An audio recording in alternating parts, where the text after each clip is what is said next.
Ark Earth Online is a massive multiplayer online role-playing game where some train their skills while others amass riches. Players become part of a nation, and those who are kings must decide the fate of their lands. Many wars arise that affect the players, but one country, Archite, becomes the salvation of the others. Solomon, a player who's been playing for more than 30 years inside the game, rules Archite.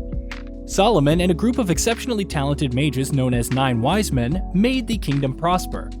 Solomon gives Dunbalf Grandador, one of the most powerful summoning sorcerers, a mission to exterminate a group of monsters that has threatened his land. Solomon also tells Dunbalf that it shows how much he likes his character, and Dunbalf tells him that it's the look of his ideal wizard. Dunbalf goes where the monsters are and manages to annihilate them all. Solomon congratulates him and tells him that as long as he stays there, Archite will be safe.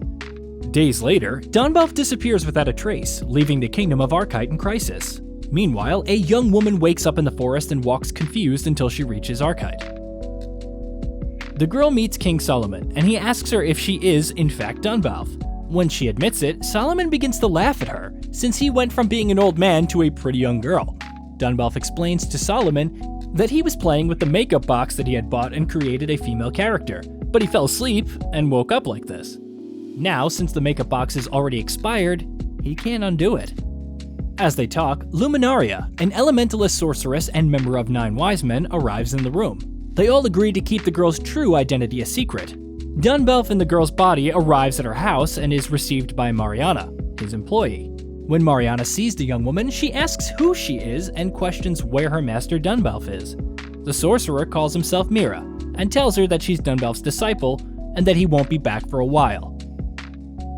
Solomon summons Mira to an audience when he introduces her as Dunbalf's disciple in front of the others. He also tells her that a goblin's hordes threaten the kingdom and asks her to deal with them. The others object that a girl like her can't do it alone, and Solomon, to avoid any suspicion, tells them to go with Mira. When Mira arrives, she begins to summon dark knights using her abilities. After the mission, everyone is surprised to see the great power that the supposed disciple of Dunbalf has. King Solomon summons Mira and asks if she'd heard about the defense of the Great Kingdoms from 10 years ago. Mira says no, and Solomon reminds her that one day, a large number of demons fell from the sky, and a war between humans and demons began. Humanity managed to defeat them and made a pact in which war was prohibited for 10 years, so each kingdom could recover. However, the pact is about to expire. The king worries about his lands since some of the 9 wise men who protect Archite have disappeared. He then orders Mira to find them and bring them back to help protect the kingdom once the pact expires.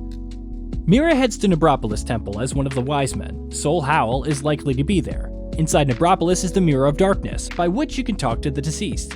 Solomon orders Mira to speak through the mirror with Howard, a researcher who's hunted lesser demons, as he may know something about the attack. Along the way, he meets a boy named Tact, who's been asking other adventurers to take him to Nebropolis, but they refused. Mira agrees to take him, and they make their way to Nebropolis. Mira asks the adventurers who accompanied her to return to the city with Tact, but they insist on staying. One of the adventurers asks Mira if Howard, the investigator she tried to communicate with, is related to the appearance of lesser demons before. Mira says yes, and that more of them have appeared lately in the kingdoms, including Archite. They reach another level of the temple, and Mira asks them to wait outside for her while she goes inside to find Soul Howl. Not finding him, she decides to check other parts of the castle and returns to where the other adventurers are. However, another lesser demon appears along the way, and Mira tells them to move away to fight it. Mira manages to beat them, and everyone is shocked to see her abilities. The other adventurers ask her how it's possible for a girl as young as such as her to have such abilities. Mira can't tell them that she's Dunbalf, so she tells them that she's Dunbalf's disciple. Since Mira can't find Soul Howl in Nebropolis, she heads back to the city. However, when they arrive at Archite, they see great chaos and zombies in it. Mira and the others start to engage with zombies but are outnumbered, and Mira tells Tact to stay with Amela, one of the adventurers. Mira summons the 7 Valkyries and asks them to exterminate the zombies in the city. At that point, a half-demon, half-zombie appears in the sky, and the 7 Valkyries unite their power to defeat him. Mira, Tact, and the other adventurers leave to celebrate defeating the zombies. While they eat, Amela tells Tact that he should join the Mages Association and find his magical abilities.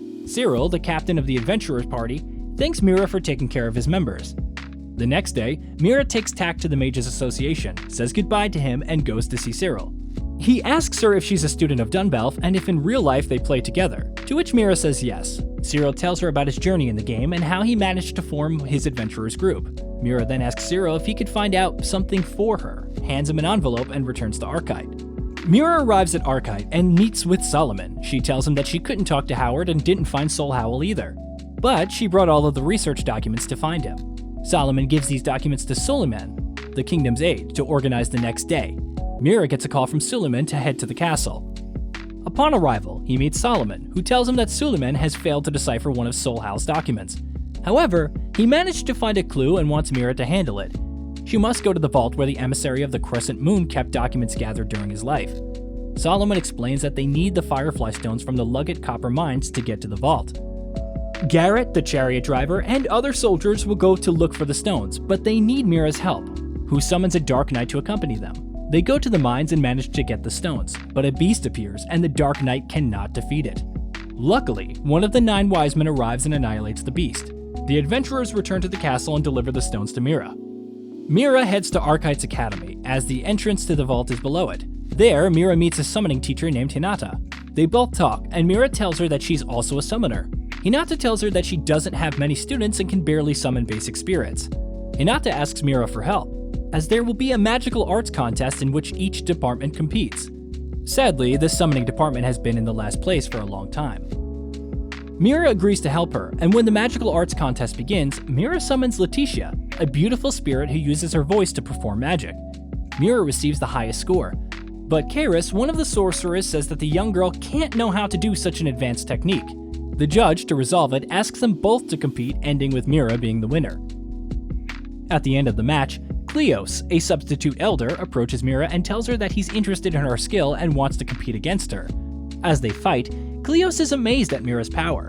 He tells her that she may fool others, but not him. Kleos says that only Dunbalf can use those techniques. Mira, embarrassed, confesses that she's Dunbalf, and Kleos offers to accompany her on her mission to the vault when Hinata asks her to let her go with them. Mira, Hinata, and Kleos meet some monsters on their way to the vault. Hinata asks them to let her use her summoning technique so they can watch and give her advice. They reach the vault and see the entrance blocked by a big stone with instructions. However, the instructions are in a language they don't understand. To solve it, Mira summons Pam, a rainbow spirit who can translate it. They follow the instructions and the stone allows them to pass. Upon entering, Mira gives Hinata and Kleos part of the magical paper that Solomon gave her to help copy the information from the books. They complete the mission and go back to Archite, meeting with King Solomon, and hand him the documents. Mira arrives at home and thinks it's the right time to tell Mariana the truth about her identity. She explains that she's Dunbalf. He looks like a young girl now, and that Mira is a fake name he uses because of his looks.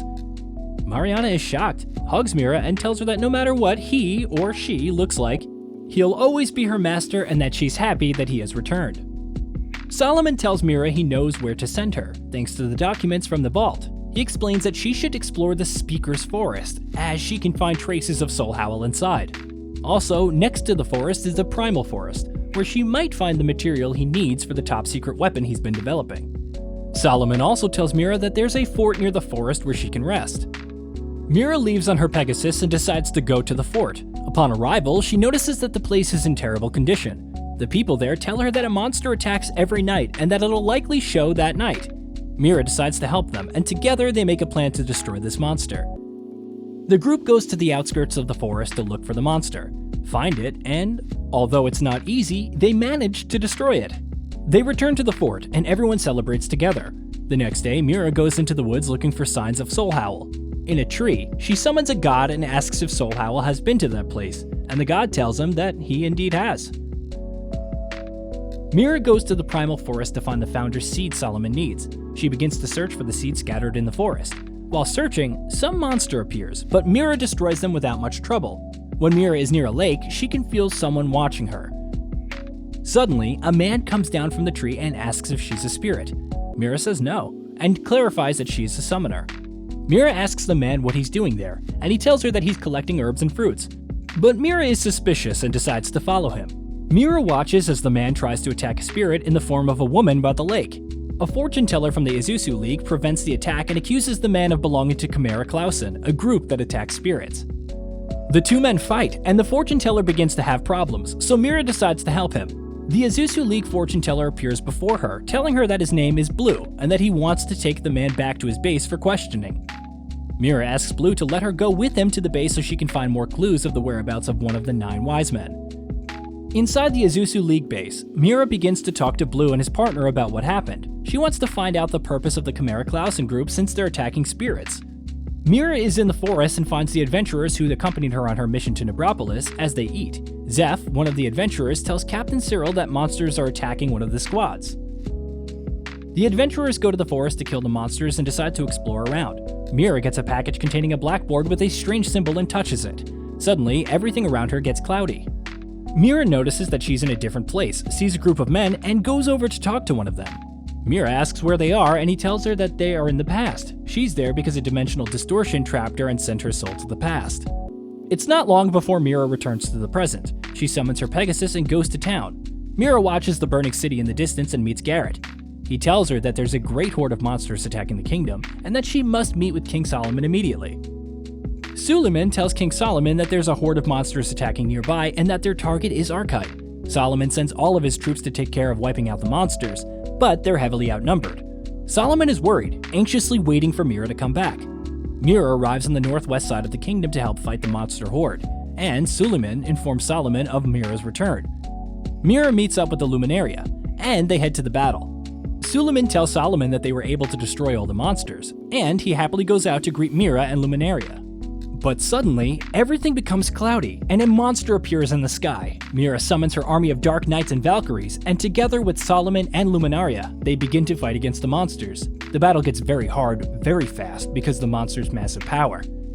Mira summons Isenfeld, the dragon, one of her strongest spirits, and they manage to defeat the beast. After the battle, Mira meets with Solomon, and he tells her that the whereabouts of the remaining 7 wise men are still unknown. He asks Mira to continue her mission to find the remaining wise men, and Mira leaves to set out on her journey.